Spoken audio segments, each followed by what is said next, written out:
மணப்பாடு அப்படிங்கிற இடம் இருக்கு. குலசேகரப்பட்டினமும் இதுக்கு பக்கத்துல தாங்க இருக்கு.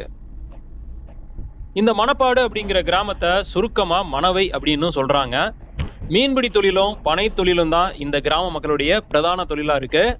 இந்த ஊருக்குள்ள நுழைஞ்ச உடனேமே 2-3 இடங்கள்ல வந்து பாத்தீங்கன்னா விதவிதமான கருவாடு வந்து விற்பனை செஞ்சுட்டு இருந்தாங்க. இந்த இடத்துல வந்து ரோடு வந்து 2ஆ பிரியுது. இந்த பக்கம் பாத்தீங்கன்னா மண் ரோடு போகுது, அந்த பக்கம் வந்து தார் ரோடு போகுது. எனக்கு தெரிஞ்சு தார் ரோடு வந்து நேரா அந்த தேவாலயத்துக்கு போகும்னு நினைக்கிறேன். இது வந்து கடற்கரைக்கு போகுதுன்னு நினைக்கிறேன். போனாதான் தெரியும். போய் பார்க்கலாம் வாங்க. திருச்சிலுவைநாதர் நுழைவாயிலிருந்து இந்த இடம் வர்றதுக்கு 1.5 கிலோமீட்டர் தூரம் ஆகுதுங்க. நம்ம கடற்கரைக்கு வந்தாச்சு. மணப்பாடு கடற்கரை எப்படி இருக்குன்னு பார்க்கலாம். ஆழமான பகுதிக்கு வந்து குளிக்க யாரும் போக வேணாம்னு போட்டிருக்காங்க. 7 மணிக்கு மேல இந்த கடற்கரையில சுற்றுலா பயணிகளுக்கு அனுமதி இல்லை அப்படின்னு போட்டிருக்காங்க.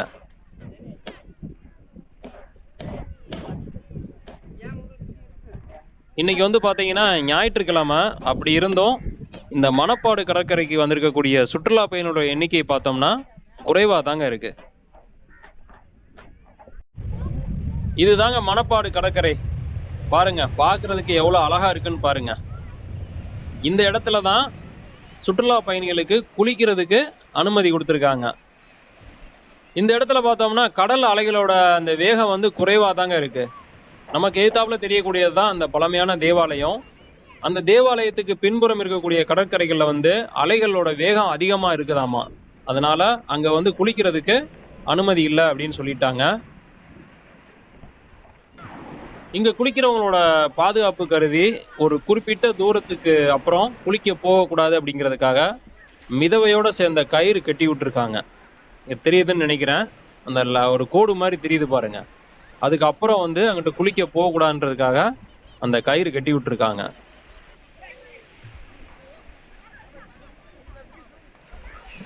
இந்த மணப்பாடு கடற்கரையை பொறுத்த வரைக்கும் கடல் தண்ணியும் சரி, இந்த கடற்கரையும் சரி ரொம்ப சுத்தமா இருக்குங்க.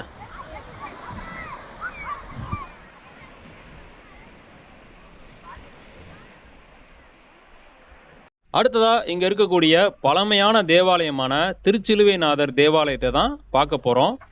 இந்த தேவாலயமானது ஆங்கிலத்துல ஹோலி கிராஸ் சர்ச் அப்படின்னு சொல்றாங்க. ஊருக்குள்ள இருந்து வரக்கூடிய இந்த தார் சாலையில நம்ம அப்படியே வந்தோம்னா நேரா தேவாலயத்துக்கே வந்துடலாங்க.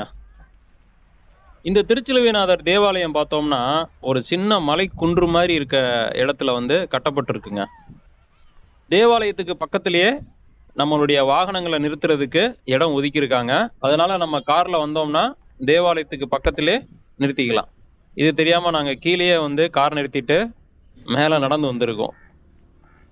தேவாலயத்துக்கு பின்னால இருக்கக்கூடிய கடற்கரை வந்து ரொம்ப அழகா இருக்கும் அப்படின்னு சொன்னாங்க. அதனால முதல்ல போயிட்டு அந்த கடற்கரையோட அழகை நம்ம பார்த்து ரசிச்சுட்டு அதுக்கப்புறம் திரும்ப வந்து தேவாலயத்தை சுத்தி பார்க்க போறோம். தேவாலயத்துக்கு பக்கத்திலே தங்கும் விடுதிகள்லாம் இருக்குங்க. இதை வந்து நம்ம முன்பதிவு செய்யணும்னா இங்க வந்து தான் செய்யணும் அப்படின்னு சொல்றாங்க. அது போக இங்க வந்து ஒரு கலங்கரை விளக்கம் இருக்குங்க. எதிர்த்தாப்புல தெரியுது பாருங்க. அனுமதி கொடுத்தாங்கன்னா அதுலயும் நம்ம மேல ஏறி நின்று சுத்தி இருக்கக்கூடிய அழகை ரசிக்கலாம்.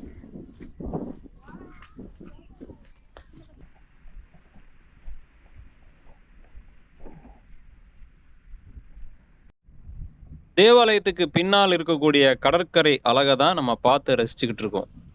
பாருங்க எவ்வளவு அழகா இருக்கு அப்படின்ட்டு.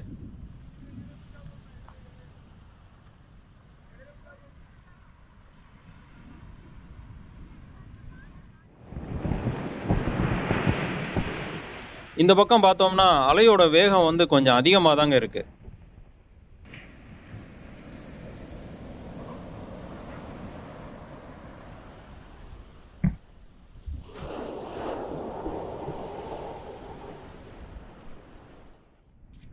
இங்க இருக்கக்கூடிய கடற்கரை அந்த மணலை பாருங்களேன், ரொம்ப சுத்தமா இருக்குங்க.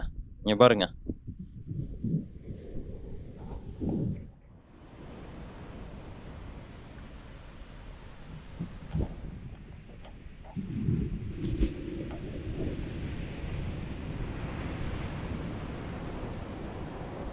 மலை மேகமா இருக்குங்க.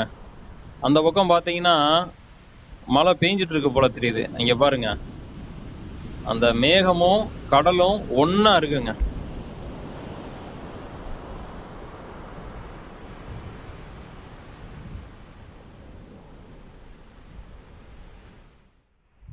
புனித சவேரியர் குகை கோயில் செல்லும் வழி அப்படின்னு போட்டிருக்காங்க.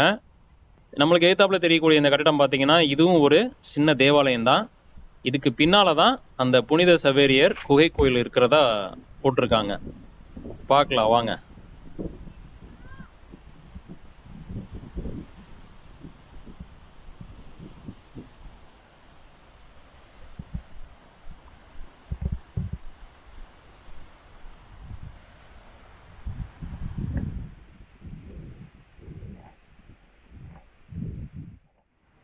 இதுதாங்க புனித சவேரியர் குகை கோயில். உள்ள போய் பார்க்கலாமான்னு கேட்டேன். பார்க்கலாம் அப்படின்னு சொல்லிட்டாரு. அதனால உங்களுக்கும் அந்த குகை கோயிலை காமிக்கிறேன், நீங்களும் பாருங்க. இந்த குகைக்குள்ள சின்னதா உரை கிணறு ஒன்று இருக்குங்க. புனித சவேரியர் அவர்கள் இந்த குகைக்குள்ள இருந்தப்போ தாகம் தணிப்பதற்காக ஒரு குச்சியை எடுத்து தோண்டப்பட்ட கிணறு தான் இந்த உரை கிணறு அப்படின்னு சொன்னாங்க. இந்த கிணத்துல இருந்து கொஞ்சமா தண்ணீர் எடுத்து ஒரு பாத்திரத்துல பிடிச்சி வச்சிருந்தாங்க. இங்க வரக்கூடியவங்க இந்த தண்ணீரை வந்து தீர்த்தமா பயன்படுத்துறாங்க. குடிக்கிறதுக்கும் நல்லா தாங்க இருக்கு. அடுத்ததா இங்க இருக்கக்கூடிய கலங்கரை விளக்கத்தை நம்ம பார்க்க போறோம். சனி மற்றும் ஞாயிற்றுக்கிழமையில மட்டும் காலையில 10 மணில இருந்து மாலை 5 மணி வரைக்கும் அனுமதிக்கிறாங்க. மற்ற நாட்கள்ல பார்த்தோம்னா மாலை 3 மணில இருந்து 5 மணி வரைக்கும் தான் அனுமதிக்கிறாங்க. திங்கட்கிழமை அனுமதி கிடையாது அப்படின்னு போட்டிருக்காங்க. இந்த கலங்கரை விளக்கத்துல மேலே ஏறி பார்க்கறதுக்கு பெரியவர்களுக்கு 10 ரூபாயும் சிறியவர்களுக்கு 5 ரூபாயும் கட்டணமா வசூல் பண்றாங்க. இதை தவிர ஸ்டில் கேமரா வச்சிருந்தோம் அப்படின்னா அதுக்கு 20 ரூபாயும், வீடியோ கேமரா வச்சிருந்தோம்னா அதுக்கு 25 ரூபாயும் கட்டணமா வசூல் பண்றாங்க. கலங்கரை விளக்கத்துல மேலே ஏறிட்டு இருக்கோம். உள்ள பாத்தீங்கன்னா ரொம்ப அழகா பராமரிச்சிருக்காங்க. 100ல இருந்து ஒரு 120 படிக்கட்டு இருக்குங்க. கலங்கரை விளக்கத்துல இருந்து மணப்பாடு கடற்கரையை பார்த்து ரசிச்சுக்கிட்டு இருக்கோம். எவ்வளோ அழகா இருக்குன்னு பாருங்க. மணப்பாடோட 3 பக்கமும் பார்த்தோம்னா கடல் தாங்க. மேல இருந்து பார்க்கிறதுக்கு மணப்பாடு வந்து ஒரு தீவு மாதிரி தாங்க தெரியுது.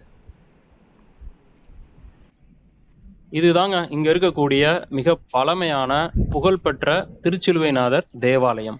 ஒரு சின்ன மலை குன்று மீது இருக்கக்கூடிய இந்த தேவாலயம் பார்த்தோம்னா கிட்டத்தட்ட 400 ஆண்டுகள் பழமையானது அப்படின்னு சொல்றாங்க. தேவாலயத்தோட முகப்பு தோற்றம் பார்த்தோம்னா ரொம்ப அழகா நேர்த்தியா கட்டியிருக்காங்க. ஹோலி கிராஸ் தேவாலயத்தில் அமைந்துள்ள இயேசு கிறிஸ்துவின் திருவுருவத்தை தான் நம்ம பார்த்துட்டு இருக்கோம். மணப்பாடு திருச்சிலுவைநாதரை நீங்களும் வேண்டிக்கோங்க மக்களே. மணப்பாடு பொறுத்த வரைக்கும் பார்க்கறதுக்கும் ரசிக்கிறதுக்கும் இன்னும் நிறைய இடங்கள் இருக்கு. அதனால ஒரு நாள் வந்து நம்ம மணப்பாடு சுற்றுலாவுக்காக ஒதுக்கணும் அப்படின்னா நிறைய இடங்கள் பார்க்கலாங்க. குடும்பத்தோடு இங்கே வந்து சமைச்சு சாப்பிட்டு சுற்றி பார்க்கறதுக்கு ஒரு அருமையான இடங்க.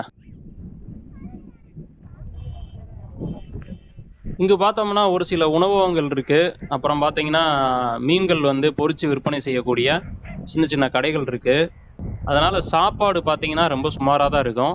முடிஞ்ச வரைக்கும் வீட்டில இருந்தே கொண்டு வர பாருங்க. அப்படி இல்லைன்னா திருச்செந்தூர்ல ஏதாவது ஒரு நல்ல கடைகளில் சாப்பாடு வாங்கிட்டு வந்துருங்க.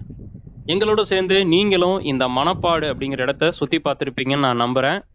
மணப்பாடு சுற்றுலா சம்பந்தமா மேலும் உங்களுக்கு ஏதாவது தகவல் தேவைப்பட்டா இந்த வீடியோவில் கமெண்ட் பண்ணுங்க மக்களே. நீங்கள் நம்ம சேனலை இப்போ தான் முதல் முறையாக பார்க்குறீங்கன்னா மறக்காமல் நம்ம சேனலை சப்ஸ்கிரைப் பண்ணி வச்சுக்கோங்க. அப்படியே பக்கத்தில் இருக்கக்கூடிய பெல் பட்டன் அழுத்தி அதில் ஆளுங்கிற நோட்டிஃபிகேஷனை செலக்ட் பண்ணிக்கோங்க. இந்த வீடியோ பற்றின உங்கள் கருத்துக்களை கமெண்ட்ல சொல்லுங்கள். மீண்டும் அடுத்த வீடியோவில் உங்களை சந்திக்கிறேன். நன்றி மக்களே.